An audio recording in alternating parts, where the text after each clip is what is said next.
Ok, muchachos, vamos a continuar con nuestra clase y nos quedamos con requisitos de las políticas. Para empezar, las políticas son líneas generales para la acción cuyo propósito se orienta a la toma de decisiones como lineamientos generales, contienen las ideas directrices del nivel estratégico de dirección. Vaya, las políticas son prácticamente las reglas, se les puede llamar, que va a tener la institución, el hospital, etcétera, etcétera, que es básicamente cuando decimos las políticas, por ejemplo, del hospital. ¿Cuáles son esas políticas? Por ejemplo, que en la unidad de cuidados intensivos no se pueden tener adornos. ¿Por qué? Pues porque pueden contaminar y pueden enfermar más al paciente. La función sirven para guiar las acciones, orientar los programas, comunicar las decisiones que provienen de nivel directivo estratégico y para interpretar los objetivos organizacionales. Prácticamente me van a servir para que yo tenga una guía en base a las acciones que hago, que debo tomar o que tendré que tomar.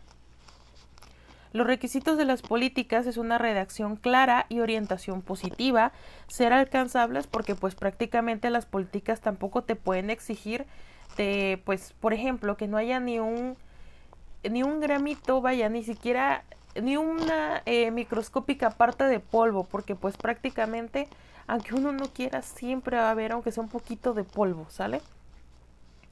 Poseer un alto grado de permanencia, anticiparse al futuro, ser de interés para toda la comunidad, ser congruentes con las leyes de igual manera, porque pues tampoco no puedo exigir algo que no va a estar dentro de la ley. Ser congruentes y también ser flexibles. Ok, los programas son también planes en sentido literal. En ellos se establecen los objetivos específicos, la secuencia de las actividades y principalmente el tiempo requerido para su ejecución.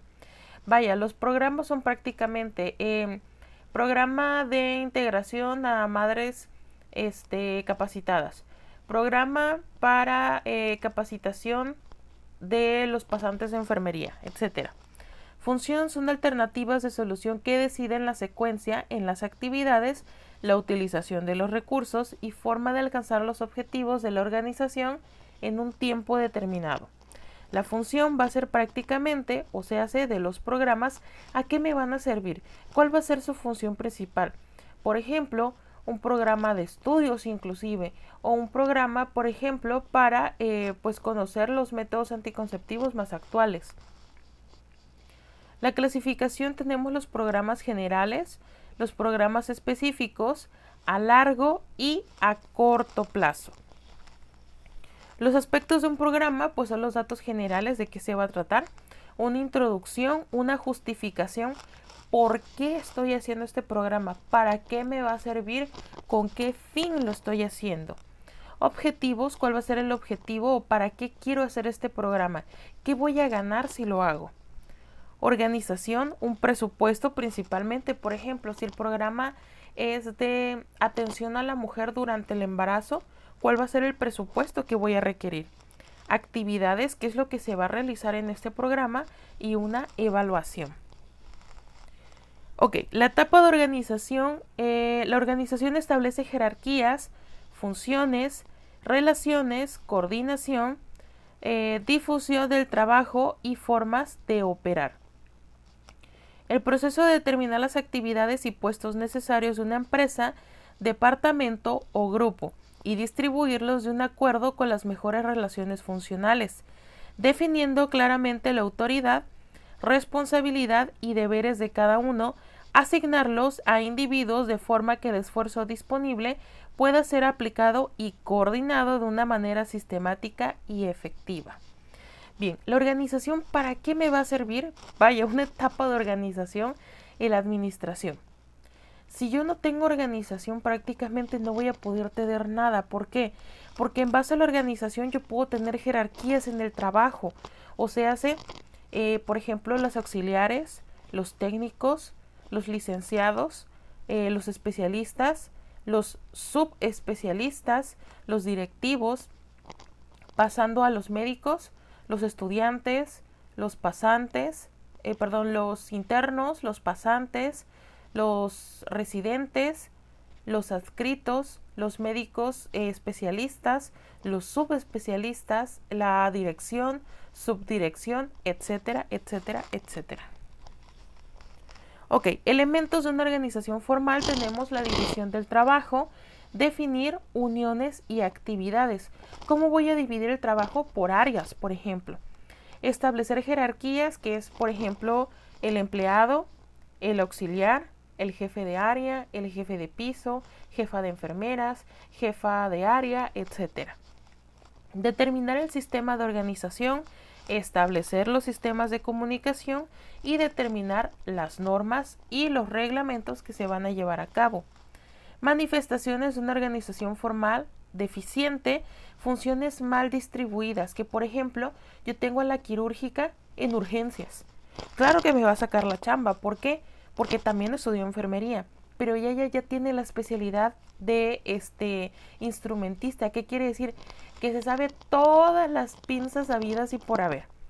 Pero que efectivamente, como estudió enfermería, sí me va a sacar pues como tal la chamba en urgencias, pero pues ella como tal, ya su rama principal son las pinzas que se utilizan en el quirófano. Objetivos sin lograr, que a pesar de todo lo que yo haya hecho, el objetivo principal nunca se logró. Aumento de conflictos entre el personal, autoridad y responsabilidad indefinidos, ineficiencia, una baja productividad porque pues como tal no me está sirviendo, desperdicio y subutilización de los recursos. Vaya, el no saber utilizar los recursos también me va a afectar. ¿Por qué? Porque los recursos, vaya, es todo el material que ocupamos en el hospital. Aumento de costos, ¿por qué? Pues porque ya desperdicié bastante material. Baja proyección social, de igual manera. Pasamos a la organización informal y los principios de la organización. La organización informal tiene su origen en la necesidad de las personas de relacionarse con un grupo específico, con el cual se establecen nexos de amistad, compañerismo o simplemente solidaridad. Bien, pues prácticamente el humano por sí mismo tiende a relacionarse con las personas dependiendo ya como cuál, el nexo que quiera formar con cada tipo de personas. Algunas de las posibles variables que propician los grupos informales al interior de las organizaciones es la interacción constante, los movimientos del personal, periodos de descanso, así como también ambiente físico y variables psicológicas. Bien, las interacciones constantes o el movimiento de personal es básicamente estarlos rotando de área. Por ejemplo, hay pasantes inclusive o el mismo personal que cada cierto tiempo tenemos que estarlos cambiando de un área en específico. Al igual que los periodos de descanso. ¿Cuáles son esos periodos de descanso?